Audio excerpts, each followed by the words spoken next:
Hey there, time travelers. Buck here, your caveman guide to all things ancient, raw, and real.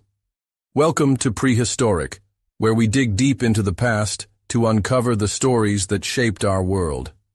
Today, we're diving into one of the most important and often misunderstood parts of our survival, the seasons. For us, the seasons weren't just changes in the weather. They were the very rhythm of life, a beat that we had to follow if we wanted to survive. Spring, summer, fall, winter. They weren't just months on a calendar. They were a constant reminder that the world could change at any moment, and if we didn't stay ahead of it, we'd be left behind. When the nights grew longer and the air turned colder, you didn't just feel it, you knew it. You knew the animals would be harder to track, the hunting grounds would be barren, and food would become scarce. That's when we had to make decisions that could mean life or death. The cold cut right through your skin. The snow blanketed everything, making the world look so different, so foreign.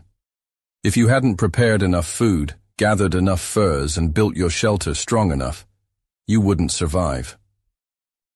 I remember waking up some mornings to find my breath frozen in the air and the ground beneath me covered in a thick layer of ice. The fire became our best friend, our only friend. But then came spring. Ah, spring, the season of rebirth. The first warm winds felt like a blessing, and the ground began to thaw, revealing the hidden life beneath.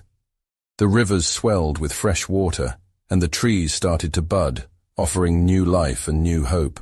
Spring was a time of renewal, a time to restock, to hunt again, to prepare for the next battle, but it was also a time of uncertainty. The rains came heavy, and the floods could wash away everything you'd worked for. You couldn't take anything for granted, not even the beauty of a spring morning. The balance of nature was delicate, and one wrong step could ruin everything. Then came summer, the time of abundance, when the sun shone bright, the food was plentiful, and the world felt alive with possibility.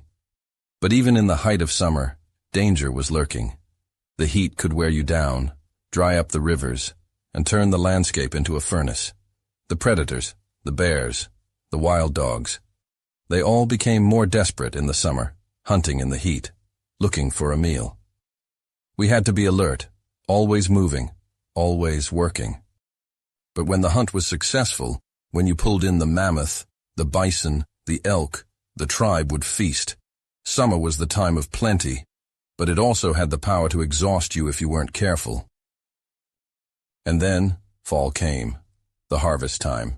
The leaves changed, the air grew crisp again, and the land seemed to slow down, preparing for the cold to come.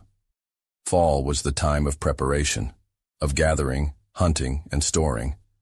It was the time to make sure you had enough to survive the coming winter. But through all these seasons, through the winter, the spring, the summer, and the fall, we learned the most important lesson of all. The seasons didn't wait for us. If we weren't ready, if we didn't pay attention, we would perish. The seasons were the constant reminder that we had to adapt, to change, to live with the rhythm of nature. To fight against it was to fail, but to flow with it. That's how we survived. That's how we became stronger. That's how we learned the true power of the land. So the next time you feel the cold of winter or the warmth of summer, remember this. The seasons shaped who we were, and they still shape us today. They remind us to stay alert, to prepare, to respect the balance of nature. We are a part of it, not separate from it. If this journey into the prehistoric world has sparked something inside you, don't forget to like this video and hit that subscribe button. There's so much more to uncover about the ancient world, and I'll be right here to guide you through it.